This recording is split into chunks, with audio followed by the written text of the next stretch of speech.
Western railway employees union youth wing Vadodara division દ્વારા છેલ્લા 12 વર્ષથી ક્રિકેટ ટુર્નામેન્ટનું આયોજન કરવામાં આવે છે, જે અંતર્ગત ઉમરોમલ પુરોહિત ક્રિકેટ ટુર્નામેન્ટની ફાઇનલ મેચ યોજાઈ હતી.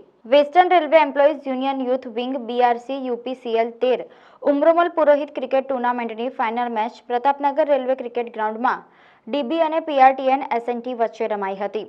Western railway employees union Vadodara દ્વારા ડિવિઝન 12 થી વર્ષ યોજવામાં આવે છે. Western railway employees union youth wing Vadodara division દ્વારા રેલવેના મસીહા સ્વ ઉમરોમલ પુરોહિત પ્રમુખ ઓલ ઇન્ડિયા રેલવે મેન્સ ફેડરેશનની યાદમાં western railway employees union Vadodara ડિવિઝનના છેલ્લા 12 વર્ષથી ઉમરોમલ પુરોહિત ક્રિકેટ ટુર્નામેન્ટનું આયોજન કરી રહી છે.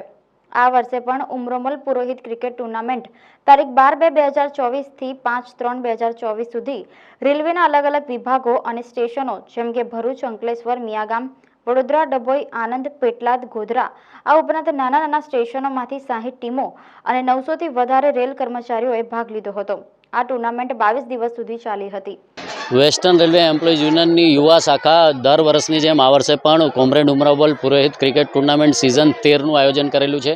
આ ટુર્નામેન્ટ અમારા બિલવડ લીડર કોમરેડ ઉમરોમલ પુરોહિતની યાદમાં 2010માં ચાલુ કરવામાં આવી હતી. આજે 2024માં એમનું 13મું સિઝન છે. એક સિઝન અમે કોવિડના લીધે કરી નથી શક્યા. ઓલ ઓવર બડોદરા ડિવિઝનમાંથી આમાં 60 ટીમો પાર્ટિસિપેટ કરી રહી છે. આણંદ, નડિયાદ, ભરૂચ, અલીરાજપુર, બોડેલી અલગ અલગ જગ્યાની ટીમો એમાં પાર્ટિસિપેટ કરેલો હતો. 12 ફેબ્રુઆરીથી આ ટુર્નામેન્ટ ચાલુ થઈ હતી અને આજે 5 માર્ચે એનું ફાઇનલ થવા જઈ રહ્યું છે. અને ફાઇનલની અંદર છે એક ડભોઈની ટીમ છે અને સિગ્નલ એન્ડ ટેલિકોમની ટીમ વચ્ચે આ ફાઇનલ થવા જઈ રહ્યું છે.